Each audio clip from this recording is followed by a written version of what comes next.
Baik, Assalamualaikum warahmatullahi wabarakatuh. Alhamdulillahirrabbilalamin, Bapak Ibu sekalian yang berbahagia, para peserta kajian Selasa malam yang diselenggarakan oleh Dewan Pengurus Wilayah Ikatan Ahli Ekonomi Islam Daerah Istimewa Yogyakarta, bekerjasama dengan program studi Doktor Perekonomian Islam dan Industri Halal Das Gajah Mada. Malam hari ini kita kembali berjumpa dalam acara kajian Selasa malam, sebagaimana pada Selasa-Selasa sebelumnya. Dan alhamdulillah pada malam hari ini sudah hadir bersama kita narasumber yang sangat istimewa, gitu ya, Bu Rohimah Rostiani, masih muda, penulis produktif, gitu ya. Dan ya, beliau malam ini akan sharing tentang salah satu karya beliau yang sudah dipublikasikan di Journal of Islamic Marketing. Judulnya sebentar saya agak lupa dikit ya, judul presentasinya malam ini adalah mengapa umat Islam melakukan perilaku ibadah adaptif selama pandemi, peran motif perlindungan dan religiusitas, gitu ya. Ini diambil dari paper beliau, sekali lagi dari paper yang dipublikasikan di Journal of Islamic Marketing dengan judul Why Do Muslims Engage in Adaptive Worship Behavior During the Pandemic? The Role of Protection, Motive, and Religiosity. Gitu ya. Paper ini ditulis beliau bersama Pak Thoyib dan Ibu Khairiyah. Baru saja, fresh, gitu ya, masih tahun 2021 dipublikasikan di Journal of Islamic Marketing. Nah, Bapak Ibu sekalian, kira-kira acara kita akan berlangsung selama 1 jam ke depan, hingga 1 jam ke depan, kira-kira sampai jam 8.30. Dan nanti kira-kira di awal Bu Rohimah kami mohon untuk berbagi tentang pengalaman mengelola paper ini, dari awal sampai kemudian submit and revise gitu, dan akhirnya bisa publikasi. Dan kedua juga nanti berbagi tentang substansi dari paper ini, gitu ya. Saya kira itu pengantar dari saya. Terima kasih, di sini sudah hadir beberapa tamu gitu. Saya ini sepertinya belum familiar Bu Jen ini. Bu Jen, selamat malam Bu Jen. Selamat malam Pak Akbar. Bu Jen di mana Bu Jen? Saya di Jogja Pak. Oh, di Jogja. Oke. Boleh tahu sedikit tentang latar belakang Bu Jen? Saya temannya Mbak Ibu Rohimah. Baik, ya, oke. Di UGM ya? Iya, sama-sama di program dokter manajemen. Baik, ini ada Bu Diah Titis, ini dosen di UMY, Dr. Diah Titis. Kemudian ada Pak Solihin, ini dosen di di IAIN Curug Bengkulu, dan masih S3 di UGM di program studi Perekonomian Islam dan Industri Halal. Kemudian Mas Herianto ini masih S2 di UGM juga, gitu. Jadi insya Allah ini sedikit, ya, tapi insya Allah high profile ya forum, gitu ya. Nah, oke, insya Allah nanti akan nambah teman-teman yang lain biasanya, gitu. Baik, kita mulai aja, Bu Rohimah, kami persilakan. Matur nuwun Pak Akbar. Assalamualaikum warahmatullahi wabarakatuh. Bapak Ibu, salam kenal. Ini yang jarang-jarang datang kajian Selasa malam nih, tiba-tiba hari ini datang ditembak Pak Akbar. Agak nggak pede, tapi mudah-mudahan bisa menyampaikan apa yang sudah ditulis bersama-sama gitu, nggih. Saya Rohimah, biasa dipanggil Ima sebetulnya. Monggo kalau mau panggil saya Ima. Saya tak share screen saja biar lebih enak. Nggak bisa ya. Oke, nah mudah-mudahan bisa terlihat nggih Bapak Ibu. Ini sebenarnya santai juga, saya juga pengennya ngobrol-ngobrol dengan Bapak Ibu, siapa tahu nanti ada ide penelitian baru, karena sebetulnya penelitian ini yang kami lakukan, ini ada 3 orang, kami itu sebetulnya melakukan penelitian ini omnibus begitu. Jadi masih ada beberapa data yang belum diolah, karena ini ketika kami menulis artikel ini, kami hanya mencuplik data yang khusus Muslim saja gitu. Padahal waktu itu idenya adalah kami tidak hanya menulis tentang yang Muslim saja, tapi anyway karena itu nanti data yang lain mungkin nanti kita bisa diskusikan bareng. Nah, ini meskipun saya afiliasinya di FEB UGM, tapi saat ini statusnya masih tugas belajar, dan ini ditulis dengan saya status sebagai mahasiswa S3 juga, yang masih harus diselesaikan. Ini kami menulis bertiga, satu kelas gitu ya, teman-teman satu kelas ketika libur kuliah pada waktu itu, setelah 1 tahun teori, libur kuliah, lalu pengen exercise penelitian gitu. Dan kok yang dilalah berjodoh gitu diskusinya, lalu kemudian kita pengen menginvestigasi kenapa sih pada saat pandemi ini orang susah sekali disuruh sholat di rumah gitu. Masih banyak masjid yang dibuka dan orang-orang masih ada yang sholat di masjid pada waktu itu karena riset ini dilakukan di tahun 2020 pertengahan. Jadi waktu itu memang sedang rame-ramenya masjid ditutup dan sebagainya. Maka kemudian harapannya meneliti ini ada masukan untuk pemerintah dan untuk level yang lebih besar seperti itu. Ini screenshot-nya yang sudah terbit. Alhamdulillah akhirnya sudah dapat volume, sudah dapat isu, dan sudah dapat nomor. Prosesnya cukup cepat kalau menurut saya, mengingat ini adalah sebetulnya special issue gitu ya. Jadi Journal of Islamic Marketing pada bulan Juli kalau tidak salah atau Juni ya. Pada waktu itu membuka ada special issue yang kaitannya dengan COVID-19 gitu. Nah, kami membaca itu dan bersemangat lalu kemudian ikut gitu ya di kompetisi di special issue ini. Dari submission pertama sampai terbit itu tuh hanya 6 bulan gitu. Jadi review pertama, review kedua semuanya dilakukan dalam waktu 6 bulan. Bahkan ketika kami submit review kedua itu di hari itu juga langsung di-accept gitu ya. Karena perbedaan waktu di sini sudah hampir tengah malam, di UK masih pagi gitu. Jadi guest editornya baru bangun gitu ngelihat dan karena dia sudah oke kayaknya langsung ya udah mungkin habis mimpi bagus gitu ya, jadi langsung di-accept. Jika ada Bapak Ibu di forum ini yang mendalami pemasaran juga, karena saya dari pemasaran, dari manajemen, mungkin bisa melirik jurnal ini, Journal of Islamic Marketing begitu ya.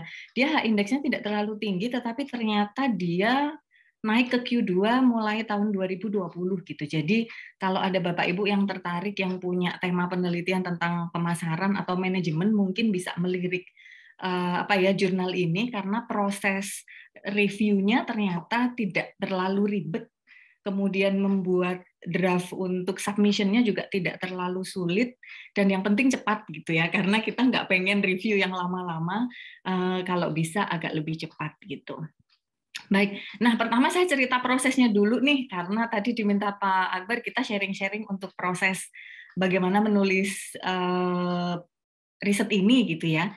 Jadi kami bertiga gitu karena sudah menyelesaikan mata kuliah metodologi penelitian nih di kampus, lalu kami melihat ada pengumuman tadi seperti yang sudah saya ceritakan di Emerald Group gitu ya, di bulan Juni ada special issue gitu ya, Coronavirus Impact and Implications in Muslim Market gitu. Jadi kami tertarik, lalu kami diskusi gitu ya, banyak diskusi, kami bertiga lalu bersepakat untuk berkontribusi, lalu kemudian kami bertiga ketemu, lalu kemudian banyak bertukar pikiran gitu ya, lalu kemudian mengamati fenomena lapangan yang ada pada waktu itu seperti apa, dan pada waktu itu kami setuju untuk meneliti kenapa orang ada yang mau sholat di rumah dan ada orang yang masih sholat di masjid pada waktu itu di tahun 2020 dengan kondisi yang virus corona pada waktu itu menurut pemerintah itu masih kenceng-kencengnya gitu ya, masih ganas-ganasnya.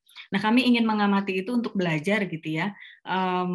Bagaimana sih cara individu itu beradaptasi dengan lingkungan yang sama sekali belum pernah mereka alami sebelumnya. Dan pada konteks ini kami ingin melihat bagaimana mereka mengadaptasi cara mereka beribadah gitu. Yang sebelumnya selalu jamaah di masjid atau sering jamaah di masjid atau beberapa kali jamaah di masjid, bisa nggak kemudian itu diubah dengan sholat di rumah? Atau kalau ternyata memang tidak bisa, apa yang harus dilakukan? Idenya sebetulnya hanya itu. Lalu sebetulnya untuk proses menulisnya hanya ada 3 tahap ini gitu ya. Karena kami bertiga, tidak mungkin ada 3 matahari yang bersinar bersama-sama gitu. Maka kemudian kami memutuskan untuk mengesain satu yang pada waktu itu dianggap sebagai leader untuk menulis artikel ini. Karena kami idenya sebetulnya menulis tidak hanya satu artikel. Maka kami kemudian memutuskan melakukan riset omnibus begitu ya. Datanya cukup banyak, tetapi ini diambil beberapa untuk artikel ini. Lalu kami juga bagi-bagi tugas karena tidak mungkin tugasnya nggak dibagi-bagi, karena enaknya riset kolaborasi itu adalah karena tugasnya bisa dibagi-bagi. Siapa yang menulis, siapa yang kemudian data collection, siapa yang kemudian mengolah data, itu bisa dilakukan sendiri-sendiri, sehingga 3 penulis itu memang betul-betul punya peran masing-masing gitu ya. Lalu yang tidak kalah penting, kami juga bikin timeline gitu, karena ini deadline-nya adalah September akhir. Kami putuskan bahwa submission itu sebelum September. Kalau bisa sebelum kuliah itu mulai, karena kalau kuliah sudah mulai, biasanya sudah nggak punya waktu untuk nulis artikel lagi begitu. Jadi benar-benar waktu itu deadline-nya kami set cukup ketat gitu ya. Lalu kemudian kami lakukan penelitiannya dengan cara survei. Nah, karena sedang pandemi, maka kemudian yang kami lakukan adalah kami pakai survei secara online begitu ya, daring gitu. Ada plus minusnya gitu, tetapi alhamdulillah waktu itu terkumpul cukup banyak, sekitar 540-an kalau tidak salah, tetapi tidak kami pakai semuanya karena kami harus bagi-bagi datanya.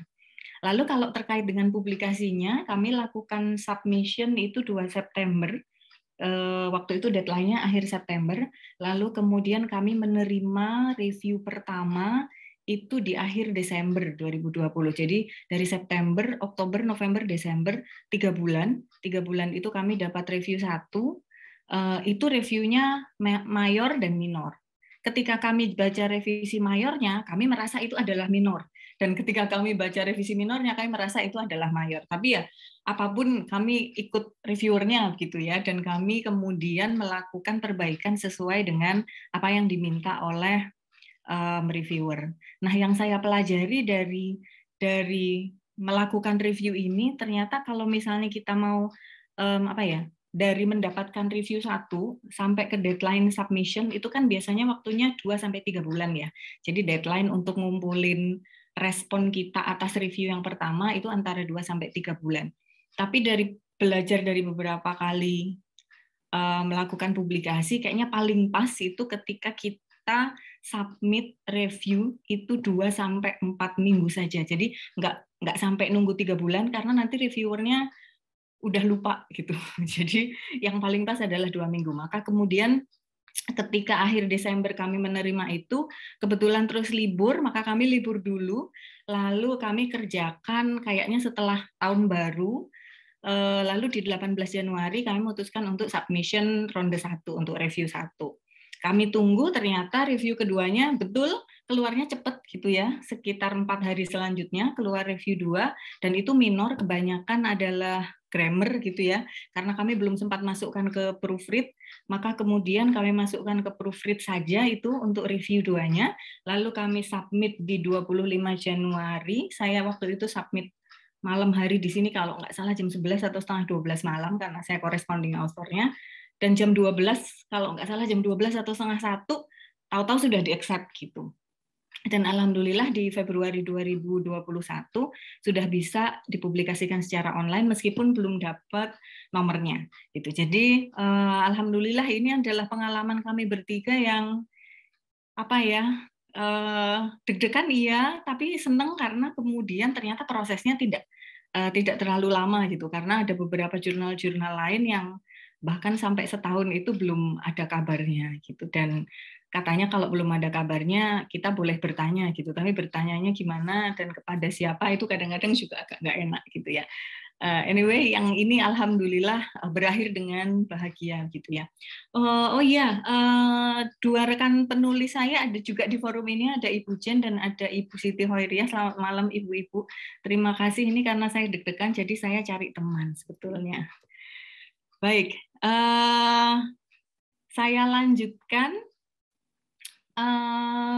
Untuk substansi isi artikelnya, ini sebetulnya artikel yang sangat simpel, idenya tidak terlalu rumit begitu ya.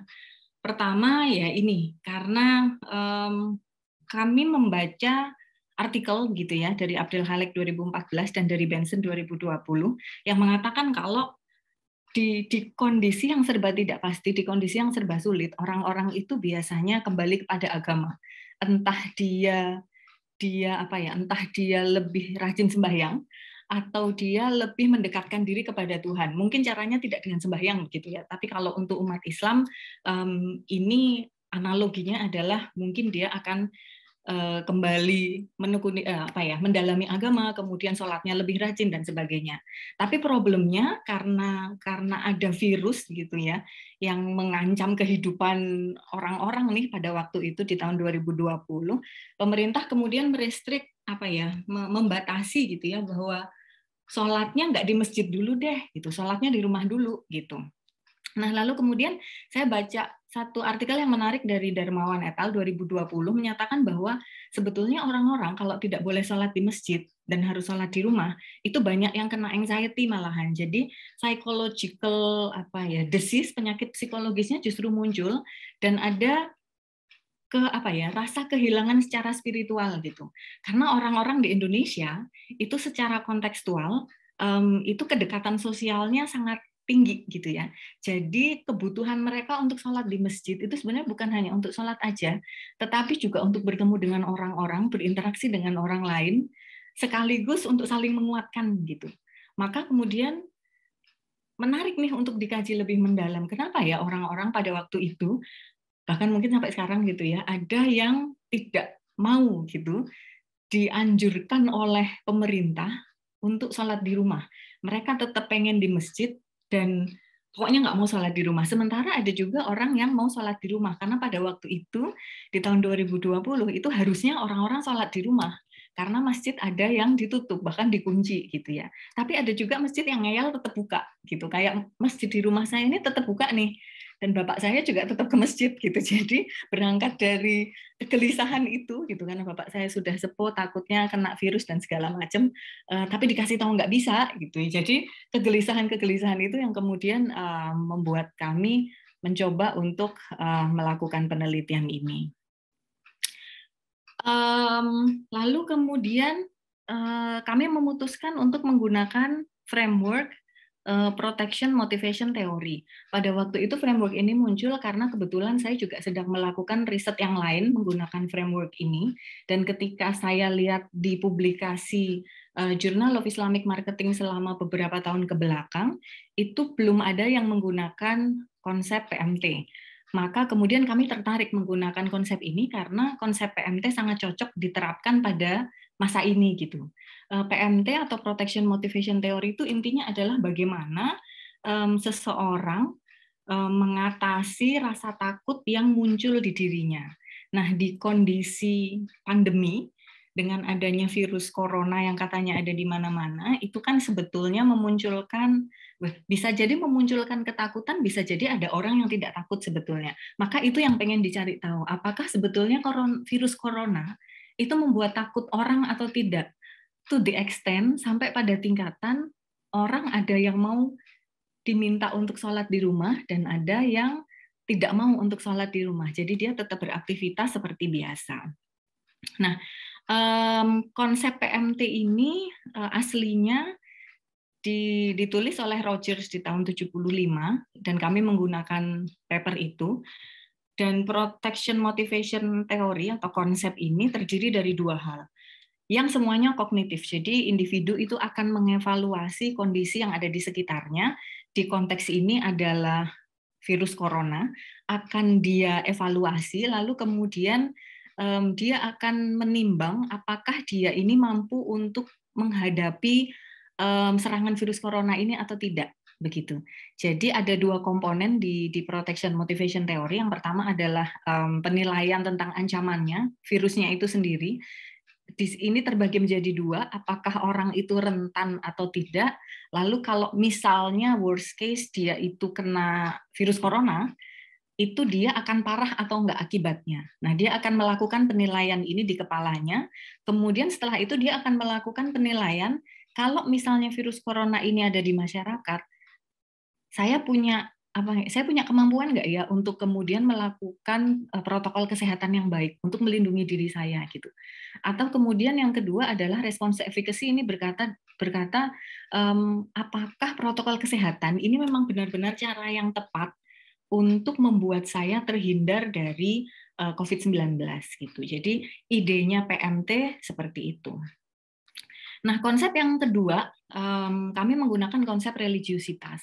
Jadi kami ingin melihat gitu ya, antara protection motivation teori, konsep protection motivation itu yang isinya adalah sangat kognitif gitu ya, sangat kognitif mempertimbangkan kondisi lingkungan eksternal dan sebagainya, dibandingkan dengan religiosity yang kami ambil lebih ke belief gitu ya, belief kepercayaan seseorang bahwa apa ya, kalau dia sholat di masjid itu dia akan dilindungi oleh Allah gitu, intinya begitu. Jadi kami ingin melihat di masa pandemi ini apa sih yang membuat orang mau sholat di rumah gitu, apakah karena religiosity-nya atau apakah karena dia ingin melindungi dirinya dari virus. Jadi sebetulnya dua hal yang sangat berbeda kami integrasikan ke dalam satu model gitu.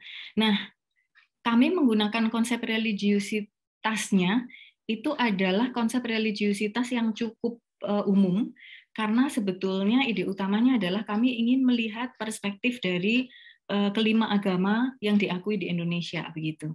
Cuman karena ini jurnalnya adalah Journal of Islamic Marketing, kami hanya ambil sampel yang beragama Islam saja. Sementara yang beragama lain saat ini datanya masih nongkrong di folder komputer kami.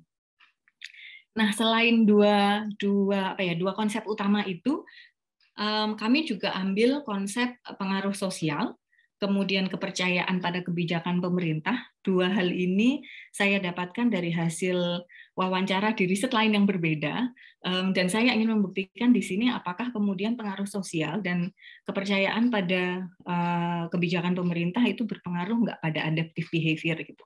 Jadi dua hal ini berpengaruh nggak untuk membuat orang itu mau sholat di rumah, karena sebetulnya pada waktu itu di pertengahan tahun 2020 yang diinginkan adalah orang-orang itu mau manut untuk sholat di rumah gitu, tapi masih banyak yang ngeyel untuk sholat di masjid. Jadi kami ingin menginvestigasi itu. Modelnya seperti ini, sederhana saja. Jadi kami ingin melihat bagaimana evaluasi terhadap ancaman berpengaruh pada kemampuan individu untuk mengatasi ancaman itu. Lalu kemudian kami ingin melihat apakah religiusitas berpengaruh ke intensi, lalu pada akhirnya ke adaptive behavior. Adaptive behaviornya adalah sholat di rumah pada konteks ini. Lalu kami juga ingin ngecek bagaimana pengaruh sosial dan kepercayaan pada pemerintah. Ini metodenya, kami melakukan survei secara online. Kami menggunakan network kami masing-masing gitu ya, lalu kemudian diposting di grup-grup WA. Dapat sampelnya 368 yang valid untuk kami olah lebih lanjut. Sampelnya adalah individu yang berusia di atas 15 tahun, Muslim, dan saat ini domisilinya ada di Indonesia. Surprisingly kami mendapatkan persebaran yang cukup bagus. Jadi di tiap daerah di Indonesia itu ada perwakilannya gitu. Jadi kami dengan PD bisa mengatakan bahwa ini adalah konteks Indonesia di artikel ini. Untuk measurement-nya, semua measurement kami mengadaptasi dari penelitian yang sudah ada. Jadi kami ambil lalu kami sesuaikan bahasanya, tetapi kami tidak bisa mendapatkan item-item untuk menanyakan variabel trust atau kepercayaan kepada pemerintah. Maka pada waktu itu saya harus membuka lagi catatan saya.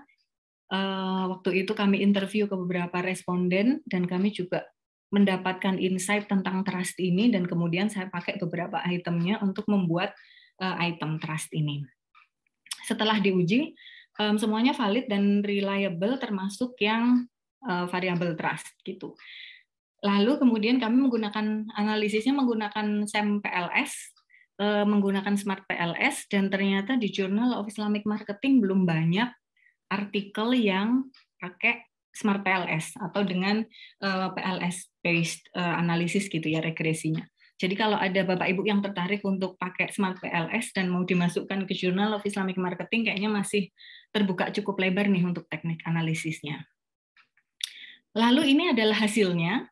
Hasilnya surprisingly kami sendiri juga tidak menyangka ternyata religiosity itu nggak signifikan gitu ya, berpengaruh ke intention untuk mau baik niat untuk mau sembahyang di rumah atau betul-betul pada akhirnya mereka sembahyang di rumah. Karena awalnya kami berpikir, wah kalau seorang individu itu religiusitasnya tinggi, karena kami mengambil sisi belief-nya, sebetulnya sholat di mana aja tuh bisa gitu. Jadi tidak sholat di masjid itu sebetulnya mau gitu, harusnya kalau religiusitasnya tinggi. Kami berpikirnya seperti itu di awal, tapi ternyata nggak signifikan gitu. Ternyata level of religiusitas pada waktu itu tidak membuat orang untuk mau sholat di rumah. Tetapi yang mau membuat orang sholat di rumah itu adalah karena mereka melakukan evaluasi ancaman virus itu gitu.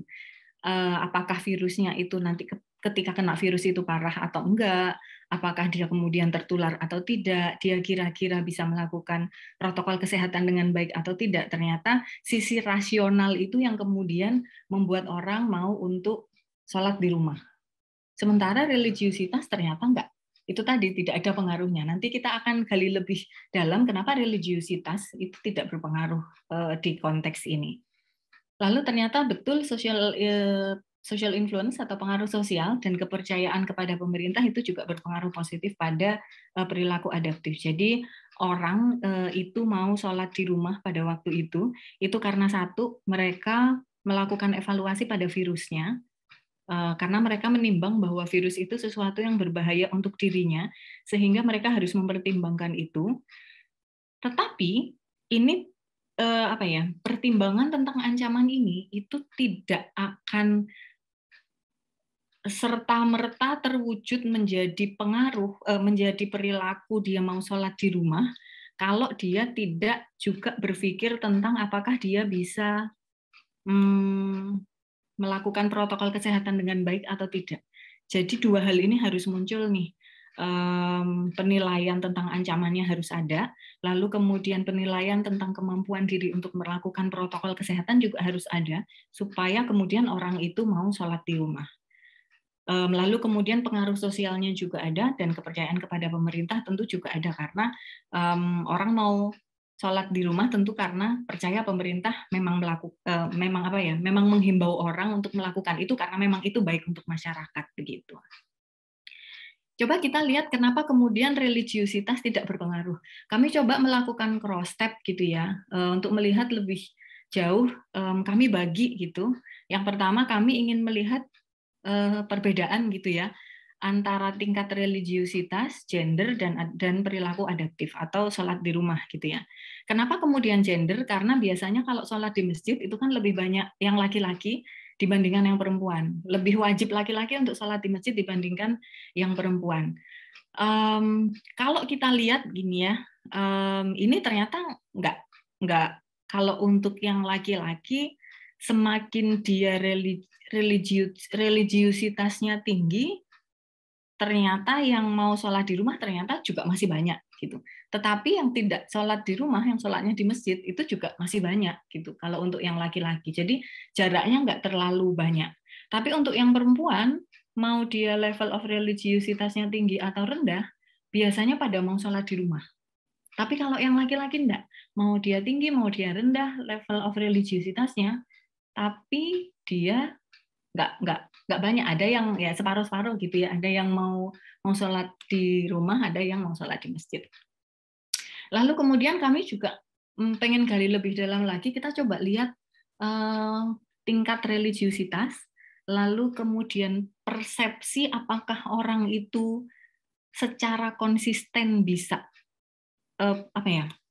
Jadi orang itu kadang-kadang kalau terhadap sesuatu perilaku yang baru itu udah punya image duluan gitu ya. Jadi ketika diminta sholat untuk di rumah oleh pemerintah, dia akan langsung punya persepsi, aduh aku bisa nggak ya melakukan itu gitu. Nah, kami mau ngecek persepsi itu, kami sandingkan dengan tingkat religiusitasnya, dan kami sandingkan juga dengan dia benar-benar sholat di rumah atau enggak. Karena di kuesioner kami juga menanyakan itu. Menanyakan begini pertanyaannya, pada saat ini Anda sholatnya di mana aja? Di rumah saja, di masjid saja, atau di kedua tempat itu? Nah, ternyata secara signifikan gitu ya, religiusitas tinggi ataupun rendah, kalau dia merasa dia bisa secara konsisten sholat di rumah, itu akan ditunjukkan secara aktual juga bahwa dia nggak akan sholat di masjid. Gitu. Jadi dia betul-betul mau sholat di rumah. Kalau dia punya persepsi, kalau dirinya sudah berpikir duluan bahwa, oh aku bisa nih secara konsisten sholat di rumah. Tetapi kalau tidak ada itu perilakunya juga mereka tetap aja pergi ke masjid gitu, tidak mau sholat di rumah begitu. Jadi intinya begitu, agak sulit juga ini saya ngejelasinnya gimana. Tapi mudah-mudahan bisa dipahami. Nanti kalau agak bingung mohon ditanyakan pada saat diskusi. Nah, lalu kemudian saya juga tertarik untuk melihat gini, kan kadang-kadang kayak saya nih, saya itu kan sholat di masjid cuma kadang-kadang aja nih. Kalau hari-hari besar atau ya pas lagi ususnya bolong, saya akan ke masjid gitu ya untuk sholat jamaah di masjid. Padahal masjidnya cuma di sebelah rumah. Tetapi ada juga orang yang setiap hari 5 waktu itu sholatnya ke masjid. Maka kami juga ingin tahu nih, sebelum pandemi, tingkat keseringan orang ke masjid itu berpengaruh apa enggak ya dengan mau atau tidaknya dia sholat di rumah pada saat pandemi gitu. Nah, setelah dicek ternyata mereka yang jarang-jarang ke masjid itu emang lebih mudah untuk diminta sholat di rumah. Yang jarang-jarang di masjid ya karena memang perilakunya sudah nggak sering ke masjid gitu. Ke masjid kadang-kadang kalau pas hari raya aja atau kalau pas ada pengajian aja atau kalau satu kampungnya ke masjid pada waktu itu ya dia akan ke masjid. Tetapi tidak karena keinginan diri sendiri dia ke masjid seperti itu. Sementara orang yang emang sering ke masjid itu susah banget diminta untuk tidak sholat di masjid pada waktu pandemi awal-awal dulu.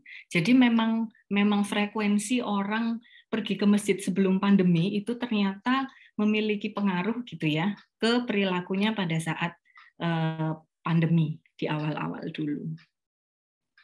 Nah, kemudian bagaimana secara teoretikal implikasi dari hasil penelitian ini secara teoretikal. Yang pertama, kami bisa mengintegrasikan konsep PMT dan konsep religiusitas di dalam satu model karena waktu itu di Journal of Islamic Marketing belum pernah ada yang melakukan hal itu. Lalu kami juga berhasil mengintegrasikan PMT dan religiosity itu adalah sebuah konstruk internal. Kami juga mengintegrasikan konstruk internal ini dengan konstruk eksternal. Ada pengaruh sosial dan ada kepercayaan kepada pemerintah. Jadi kami juga berhasil menggabungkan konstruk internal dan konstruk eksternal ini di dalam satu model. Nah, lalu kemudian secara manajerial, jujur saja, implikasi secara manajerial waktu itu kami tidak punya ide. Dan pada saat review, ini betul-betul habis ditanyakan oleh reviewer gitu. Ini tuh sebetulnya dampaknya apa tuh risetmu ini? Kalau tahu sholat di masjid dan tahu nggak sholat di masjid, itu terus kamu ngapain gitu? Tahu ada self-efficacy, tahu religiosity tidak berpengaruh, itu tuh terus kamu mau ngapain gitu. Nah, kami waktu itu ya berpikir keras gitu ya. Lalu pada akhirnya kami menemukan setitik cahaya gitu ya, bahwa kemudian oh ini kayaknya pengaruhnya dengan sosial marketing karena kami memang dari pemasaran, ini nampaknya kaitannya dengan pemasaran sosial dan hubungannya dengan komunikasi publik, bagaimana pemerintah bisa menstimulasi atau meminta masyarakat untuk sholat di rumah pada saat memang kondisinya sedang parah-parahnya pandemi pada waktu itu. Jadi yang kami sampaikan ke pemerintah masukannya pada waktu itu adalah bahwa ketika bikin komunikasi publik itu tolong yang distimulasi bukan cuma kognitifnya saja dan bukan cuma psikologis, aspek psikologinya aja, tetapi kedua-duanya. Karena individu ini tuh mikir ternyata, dia mau sholat di masjid atau tidak sholat di masjid, itu ternyata bobot rasionalnya lebih tinggi gitu. Maka kemudian ketika bikin komunikasi publik, itu sebaiknya pakai apa ya? Pakai stimulus yang bisa membuat dia berpikir secara rasional gitu. Jadi kalau misalnya dia mau pemerintah mau menakut-nakuti dalam tanda kutip bahwa coronavirus ini berbahaya, maka dia tidak bisa hanya dengan bilang bahwa coronavirus ini berbahaya, tetapi juga harus ditambah bahwa Anda itu mampu untuk mengatasi hal itu. Makanya tolong sholatlah di rumah karena begini gitu. Jadi memang harus disebutkan secara rasional. Yang kedua, kalau mau menggunakan pendekatan religiusitas, misalnya menggunakan public figure waktu itu yang ada adalah Imam Masjid Istiqlal gitu ya. Tidak bisa sebatas hanya Imam Masjid Istiqlal ditunjukkan wudhu dan sholat di rumah, itu nggak bisa, tetapi harus ditambah dengan kenapa Anda itu harus sholat di rumah gitu. Jadi alasan-alasannya harus secara rasional disampaikan lewat komunikasi publik. Nah, penelitian ini sebetulnya kekurangannya tuh ada banyak banget ternyata setelah dipublikasi dan setelah kami pikir-pikir lagi, ternyata ini kekurangannya ada banyak ya. Kalau yang ada di paper sih limitasinya ada 4 ini. Jadi yang pertama, kami tidak membedakan antara sholat wajib dan sholat sunnah. Maka kemudian perbedaannya cukup signifikan tadi kayaknya, misalnya antara gender pria dan wanita. Karena biasanya kalau ibu-ibu itu datangnya ke masjid, kalau yang relatif lebih muda itu biasanya datangnya kalau pas sholat sunnah Idul Fitri, Idul Adha. Karena di range saat kami melakukan survei itu tuh nabrak dengan entah Idul Fitri atau Idul Adha, saya lupa. Tetapi waktu itu memang nabrak sholat sunnah itu. Jadi kami tidak bisa membedakan antara mana yang sholat wajib dan mana yang sholat sunnah. Yang kedua, kami hanya fokus pada ibadah sholat yang terdampak sangat berat oleh social distancing. Karena pada waktu itu pemerintah menutup sekolah, menutup mal, menutup pasar, menutup masjid itu karena inginnya orang-orang itu adalah social distancing. Jadi yang kami teliti ini hanya fokus di perilaku sholatnya aja. Apakah dia mau sholat di rumah ataukah dia tetap sholat di masjid atau keduanya. Nah, lalu kekurangan kami yang ketiga adalah sebetulnya di PMT itu masih ada 2 variabel lain, yaitu variabel rewards dan cost. Tetapi ketika kami olah datanya, rewards dan cost ini ternyata tidak masuk, nggak lolos validity test. Maka kemudian kami keluarkan dari model dan kami hanya pakai 2 aja, pakai evaluasi tentang ancaman dan evaluasi tentang cara untuk mengatasi. Lalu kemudian kami juga paham bahwa mungkin ada faktor-faktor atau variabel lain yang berpengaruh pada model. Meskipun R-nya cukup tinggi, gitu ya, R-square-nya cukup tinggi, dan itu menunjukkan bahwa variabel-variabel itu sebetulnya sudah bisa menjelaskan pengaruh adaptif dari sholat di rumah itu. Nah, yang terakhir ini yang kemarin diminta sama Pak Akbar, kira-kira nanti riset ke depannya seperti apa ya? Itu saya coba untuk mengelaborasi satu-satu. Yang pertama adalah protection motivation theory. Saya pikir PMT ini masih akan relevan, bahkan mungkin sampai sekarang, bahkan ketika tidak pandemi pun, apapun yang bisa memunculkan rasa takut seseorang pada sesuatu, framework ini bisa dipakai. Jadi, tetapi akan lebih baik lagi jika PMT-nya itu juga mengintegrasikan biaya dan reward. Gitu. Jadi bisa dapat pandangan yang lebih menyeluruh tentang model PMT ini. Yang kedua, kalau kaitannya dengan religiosity, baik di konteks ini ya, ibadah atau di konteks-konteks yang lain. Yang pertama adalah tentu measurement-nya. Ada nggak ya skala yang lebih baik gitu? Kalau untuk religiositas Islam, kalau nggak salah di crime itu di tahun 2010 itu sudah mengeluarkan skala yang khusus untuk menghitung Islamic religiosity. Kami aware pada waktu kami melakukan ini, tetapi kami tidak memilih untuk menggunakan skala oleh crime itu karena kami berpikirnya ini adalah riset omnibus. Jadi kami perlu skala yang bisa dibandingkan antar agama, dan antar agama itu pemahamannya sama gitu. Lalu kemudian kalau kaitannya dengan religiusitas mungkin bisa pakai approach yang lain ya, misalnya efek dari komunitas, misalnya yang di pesantren seperti apa, yang di tidak pesantren seperti apa, itu mungkin bisa di kalangan pengajian tertentu dan di kalangan yang tidak ikut kelompok pengajian seperti apa. Lalu kemudian juga dari sisi identitas mungkin juga bisa diinvestigasi gitu ya, apakah sholat di masjid itu adalah sebuah bentuk simbolis seseorang yang ingin ditunjukkan kepada orang lain atau tidak, itu mungkin masih sangat terbuka lebar areanya. Lalu kemudian kalau variabel-variabel lain saya pikir terkait dengan yang mungkin bisa dilakukan di konteks ini, yang pertama adalah tentang jarak psikologis. Jarak psikologis ini kayaknya saat ini masih hits gitu ya kalau di bidang manajemen, pemasaran, organisasi, kemudian manajemen, itu kayaknya psychological distance masih cukup hits ya. Ada 3, ada spasial, ada temporal, lalu kemudian ada sosial. Variabel lain yang juga mungkin bisa diteliti lebih lanjut adalah pengaruh mindfulness. Apakah mindfulness memoderasi protection motives ke adaptive behavior, apapun adaptive behaviornya, dan apakah mindfulness memoderasi religiusitas misalnya. Apakah jarak psikologis itu memoderasi PMT dan religiusitas ke adaptive behavior pada berbagai konteks, itu menurut saya masih sangat terbuka lebar, karena saat ini pun saya masih menggunakan PMT dan mindfulness di konteks pariwisata gitu. Jadi mungkin beberapa hal ini yang masih kedepannya masih akan bisa dipakai, dan kalau spesifik di Journal of Islamic Marketing, variabel-variabel seperti jarak psikologis dan mindfulness ini kayaknya definitely masih belum banyak yang menginvestigasi di bidang itu. Demikian dari saya, Bapak Ibu. Terima kasih banyak sudah mendengarkan. Ini mohon maaf kalau agak membingungkan sharingnya, tapi jika ada yang ingin ditanyakan, monggo silahkan, feel free. Monggo Pak Akbar, matur nuwun. Terima kasih Bu Rohima. Luar biasa, saya kira terasa well prepare ya materi malam ini gitu ya. Cukup mendalam, saya aja yang bukan orang manajemen untuk dong-dong sidik gitu ya.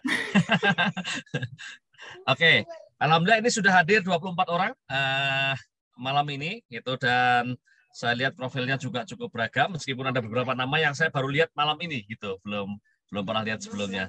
Selamat datang. Di sini ada beberapa nama. Baik, langsung aja mungkin kalau ada yang akan menyampaikan pertanyaan, komentar gitu. Pak Muktasim sepertinya sudah siap-siap.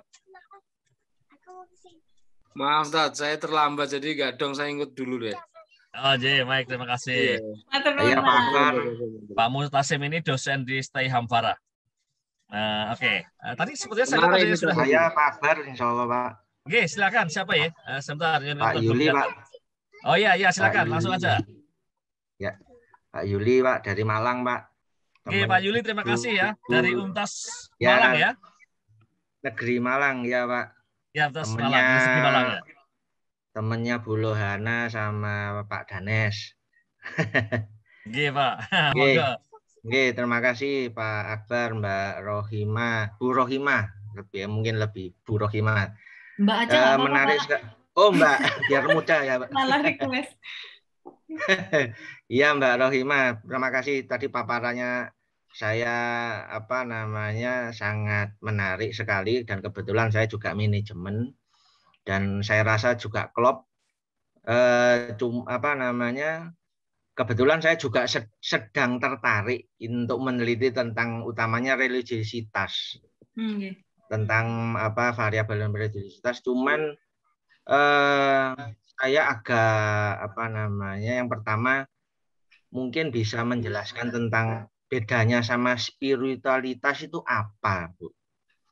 Mbak. Nah, itu karena saya kalau nggak salah di disertasinya di UGM Bu Ndaru nggak salah itu ada religiositas dan spiritualitas. Tapi non saya sendiri belum baca, baru kemarin ketemu minggu lalu, mohon maaf. Bu Ndaru kebetulan presentasi di tempat kami, terus saya lihat profilnya, loh ini religiositas sama spiritualitas apa bedanya? Tapi nggak sempat saya menanyakan hal tersebut karena materinya bukan tentang hal tersebut. Kemudian yang kedua, saya ini kemudian tertariknya ingin menerapkannya di manajemen keuangan, Bu. Di manajemen keuangan ini saya sedang meraba-raba apa sih efek dari religiositas itu terhadap kegagalan nasabah, kreditur membayar. Jadi risk default-nya pinjaman. Karena saya sempat kebetulan kakak saya juga salah satu dari bank itu kemudian agak galaunya itu begini,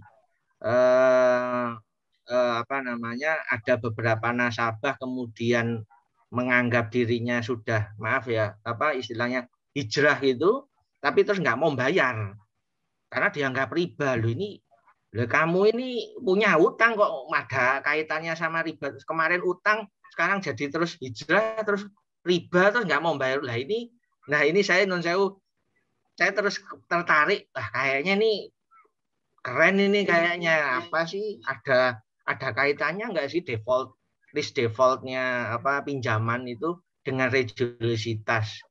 Mungkin mohon pencerahan dan mungkin teorinya bagaimana. Saya mohon penjelasan. Terima kasih Mbak Rohima, Pak Akbar.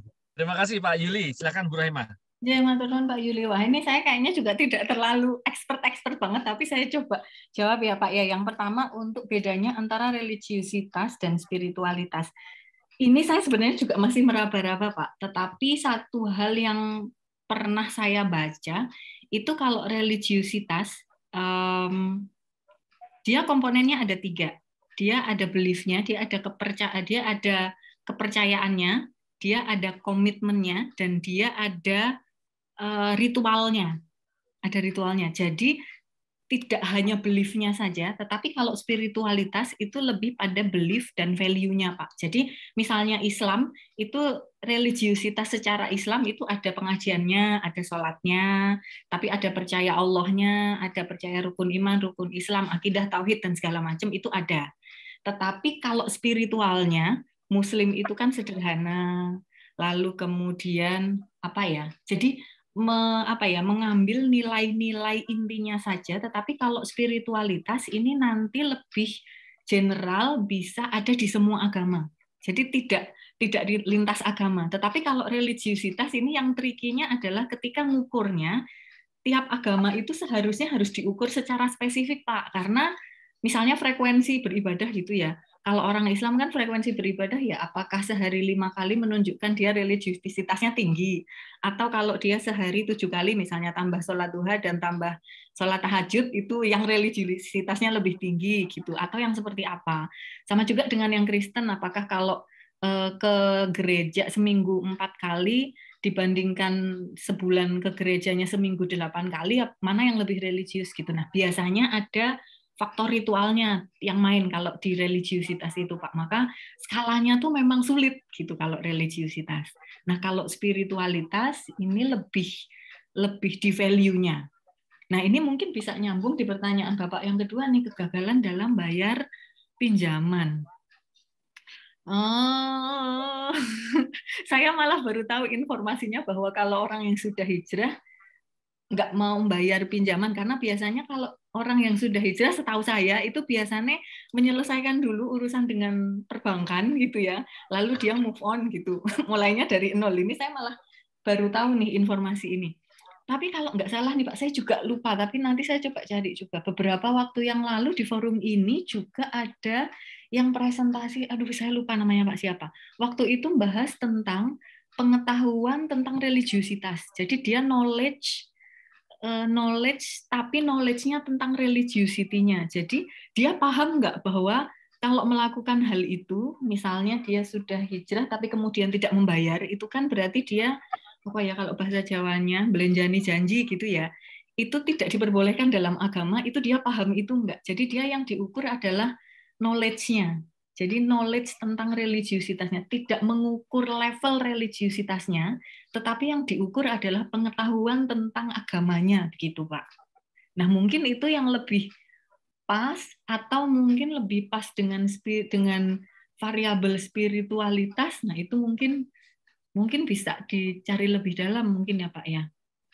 Mungkin saya tambahkan sedikit, mohon izin Pak Akbar langsung menanggapi.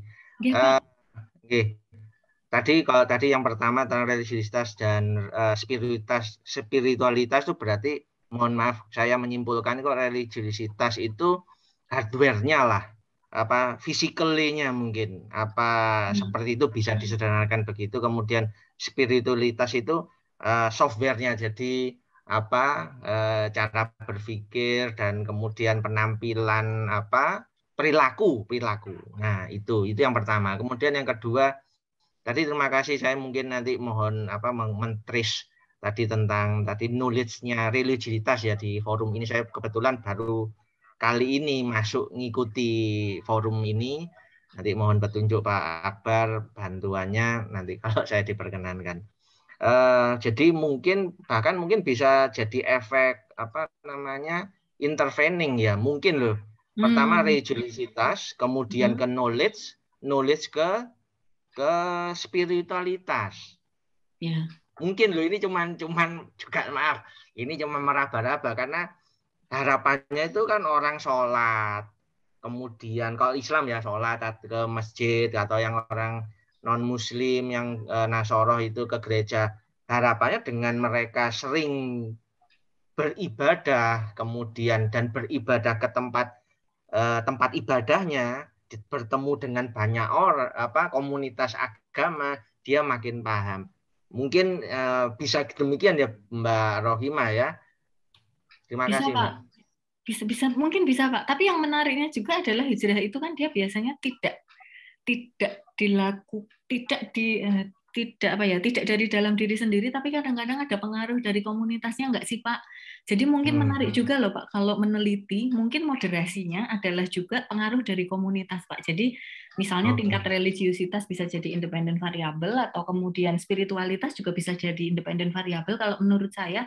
Lalu kemudian nanti dimoderasi oleh pengaruh komunitas mungkin Pak. Karena hijrah itu kan pasti ada pengaruh dari ustadznya misalnya, atau dari pengaruh teman-teman dekatnya nih, maka kemudian dia hijrah, biasanya di hijrah itu punya kelompok pengajian sendiri. Iya, betul kalau memang. nggak salah. Jadi kayaknya mungkin pengaruh komunitas juga cukup kuat mungkin Pak untuk memoderasi. Apakah dia kemudian positif atau negatif, saya itu juga tidak terlalu paham, tapi mungkin saya mikirnya bisa jadi nih identifikasi dia dengan komunitas itu memoderasi begitu ya.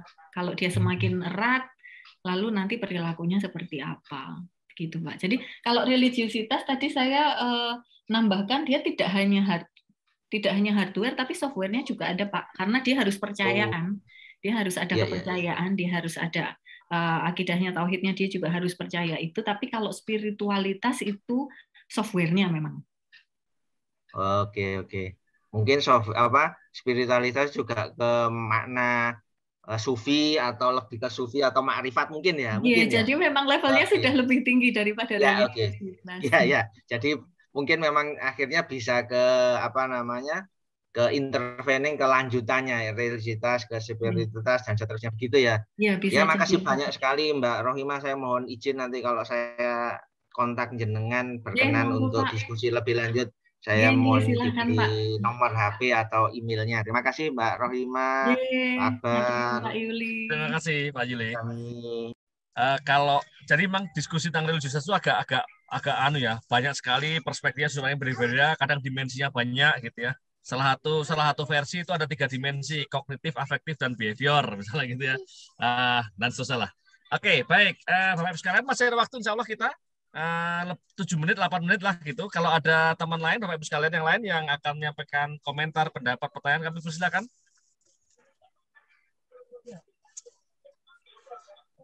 Saya Pak Akbar. Monggo Pak. Oke. Bu Rohimah, saya tertarik tadi berkaitan dengan kontribusi di manajerial ya. Mungkin bisa dijelaskan sekali lagi begitu, karena ini sangat menarik sekali kan. Jadi untuk topiknya menarik sekali, termasuk yang barusan didiskusikan tadi. Saya berpikir tadi kalau seandainya ya keinginan untuk membayar, jadi ketika sudah merasa hijrah kemudian nggak gelem bayar, itu kan sebenarnya kembali kepada intention ya gitu, niat gelem bayar apa ora, itu mungkin bisa jadi masukan ya. Iya. Tapi kalau yang kebetulan saya baru nyusun disertasi berkaitan dengan intention, ya pakai dasar teorinya TBV kan, teori blended behavior kan gitu. Menarik, jadi keinginan orang mau melakukan itu kan kembali ke niat awalnya. Itu masukan ke Pak Syawat dan Pak Julia tahu. Tapi kalau yang Bu Rohimah, saya yang coba diulas sekali lagi yang untuk implikasinya ke yang manajerial tadi Bu. Itu. Silakan. Baik, matur nuwun Pak Mutasim. Iya ya, kalau intention itu kalau menurut TPV TRA itu prediktor yang kuat untuk perilaku gitu nggih Pak. Selalu dibilangnya seperti itu. Jadi memang menarik itu. Dan di penelitian saya yang itu juga memang harus lewat ke intention dulu ternyata. dicoba langsung ke perilaku juga nggak bisa. Nah, kalau kaitannya dengan yang manajerial ini juga, wah pada waktu itu reviewernya memang sungguh kejam di bagian ini, Pak, karena agak nggak kelihatan gitu ya pada waktu itu ketika kami bikin draft yang pertama, agak nggak kelihatan ini implikasi manajerialnya seperti apa. Lalu kami berpikir begini, jadi implikasi manajerialnya, karena kami menemukan bahwa PMT itu protection motivation theory itu lebih berpengaruh dibandingkan religiusitas. Maka kita harus menggunakan variabel-variabel dari PMT yang ada 2 itu, yaitu yang pertama adalah evaluasi mereka terhadap ancamannya, karena ini ketika COVID lagi parah-parahnya, itu kan orang-orang menghadapi rasa takut ya Pak. Tetapi kalau di ilmu komunikasi pemasaran, ketika kita menggunakan daya tarik ketakutan orang untuk melakukan komunikasi publik. Jadi ketika misalnya bikin komunikasi publik supaya orang-orang mau di rumah itu ditakut-takuti dengan kalau kamu keluar kamu nanti kena virus, itu ternyata tidak efektif. Sudah ada hasil penelitiannya yang melihat itu. Kalau kamu mau pakai daya tarik ketakutan individu, itu harus ditempeli dengan informasi yang lain. Makanya kemudian tadi manajerialnya yang pertama adalah ketika ada ketakutan, maka harus ditempeli dengan kemampuan diri bahwa kamu bisa menghilangkan ketakutan itu. Gitu. Jadi kalau mau ngiklanin supaya orang-orang mau tinggal di rumah pada saat pandemi, itu harus dibilangnya virus itu berbahaya, tetapi jangan khawatir, kamu itu punya kemampuan diri untuk bisa menghindari hal itu. Jadi harus ada 2 hal itu. Karena kalau cuma rasa takut aja, itu nggak ada pengaruhnya. Karena mereka nggak sampai ke ini ya loh Pak, berpikir terus ngapain aku wedi kan bisa jadi aku ya nggak kena gitu. Tetapi ketika kemudian ditambahi dengan sisi rasionalitasnya supaya kognitifnya lebih masuk gitu ya, itu lebih efisien gitu. Nah, lalu yang kedua, kemarin masukan kami sebetulnya, yang ini juga sudah saya sampaikan ke teman saya, itu adalah bisa nggak sih kalau misalnya mau minta orang untuk sholat di rumah, yang jadi model iklan, itu jangan dokter Raisa, jangan siapa gitu ya, tapi Mbok Yao ada ulama-ulama yang sudah sembuh dari COVID-19 seperti Kiai Haji Abdullah Gimnasyar atau ada 3 waktu itu yang saya sebutkan. Ada 3 ulama itu tidak meminta ulama itu untuk kemudian mau jadi apa ya aktor publik gitu ya, untuk kemudian menyampaikan kepada masyarakat ini loh ketika kemarin kena corona saya tuh seperti ini gitu, struggle-nya seperti ini, survive-nya seperti ini. Jadi orang-orang juga lebih memahami loh ulama tuh ya bisa kena virus loh, sudah kurang religius apa gitu ya, sudah kurang dekat dengan Allah seperti apa, ulama itu juga masih kena loh, karena kan banyak orang yang tidak percaya dan selalu kalau misalnya sholat ke masjid selalu bilang bahwa lah ini kan sakit atau tidak itu kan takdir Tuhan gitu kan, selalu ngomongnya begitu nih. Kalau tetangga-tetangga di dekat rumah saya itu kan selalu ngomongnya gitu. Beberapa kali saya wawancara dengan orang itu kan juga ngomongnya seperti itu ini kan Tuhan nih takdirnya gitu. Lah ulama itu juga kena loh, ulama tuh kurang disayang apa loh sama Tuhan gitu, itu tuh kena gitu. Nah kenapa nggak sebaiknya public communication-nya itu dilakukan oleh beliau-beliau gitu dengan cara yang lebih bijaksana dibandingkan dengan hanya kognitifnya saja. Jadi memang harus ada 2 nih, secara psikologi dapat, secara kognitifnya juga harus dapat Pak. Karena kalau hanya salah satu ini nanti timpang, jadi nggak sampai gitu. Begitu Pak Tasim. Baik, Pak Tasim masih ada lagi? Cukup lah ya. Cukup. Terima kasih. Nanti kita lanjutkan Bro Hima. Semoga sukses disertasinya Pak Tasim. Amin. Bapak-Ibu sekalian, ini sudah jam 8.31, karena waktu kita sudah mau habis gitu ya. Mungkin Bu Rahimah silakan menyampaikan closing statement. Waduh, pakai closing statement apa ya? Matur nuwun, ini sudah diberi kesempatan sebetulnya ingin mencari partner kolaborasi yang lebih besar sebetulnya ini dengan cerita-cerita begini tuh ingin mencari partner kolaborasi untuk riset lebih banyak gitu ya. Jadi kalau misalnya ada yang tertarik dengan religiusitas atau kemudian ada yang tertarik dengan jarak psikologis itu tadi, atau ada yang tertarik dengan protection motivation teori atau konsep seperti itu, semoga kalau Bapak Ibu mau berkolaborasi dengan saya, siapa tahu idenya ngeklop, lalu kemudian kita bisa menulis bareng gitu ya. Mohon maaf ini Pak Akbar closing statement malah towo ya. Jadi karena saya jarang-jarang ikut, jadi ketika diminta untuk bikin closing statement, ya kenapa tidak kita tahu-tahu. Demikian Bapak Ibu, mohon maaf jika ada kata-kata yang kurang berkenan ya. Mudah-mudahan kita bisa ketemu lagi di forum yang lain. Matur nuwun Pak Akbar. Amin, amin. Amin. Terima kasih Bu Rahimah. Jadi ini sertifikatnya Bu Rahimah. Nah, sertifikat dari kami karena kita nggak bisa memberikan apa-apa selain sertifikat, dan nanti insya Allah juga ucapan terima kasih yang resmi. Bapak Ibu sekalian, tadi Bu Rahimah sudah tahu, saya juga mau tahu nih. Tahu. Jadi Bapak Ibu sekalian, kami mengundang Bapak Ibu sekalian yang sudah punya makalah, yang sudah dipublikasikan untuk juga berpartisipasi sebagai narasumber dalam forum ini. Jadi forum inilah forum saling belajar, saling motivasi begitu ya. Di mana kita bareng-bareng pengennya sama-sama bisa melakukan penelitian yang baik, sama-sama bisa mempublikasikan penelitian kita dengan baik dan seterusnya gitu. Jadi monggo kalau nanti ada Pak Yuli misalnya nanti punya paper yang akan dipublikasikan, yang sudah dipublikasikan mau di-share di sini boleh, Pak Tasim dan juga semuanya ini. Terima kasih banyak yang sudah hadir di sini, banyak Bapak Ibu sekalian. Ini kayaknya dari Mesir juga ada, ini dari mana ini, dari jauh-jauh ini. Oke, baik kita tutup malam ini, kita ketemu lagi malam. Assalamualaikum warahmatullahi wabarakatuh. Waalaikumsalam warahmatullahi wabarakatuh. Matur nuwun Pak Akbar, Bu Rahimah dan Bapak semuanya. Ibu. Nggih.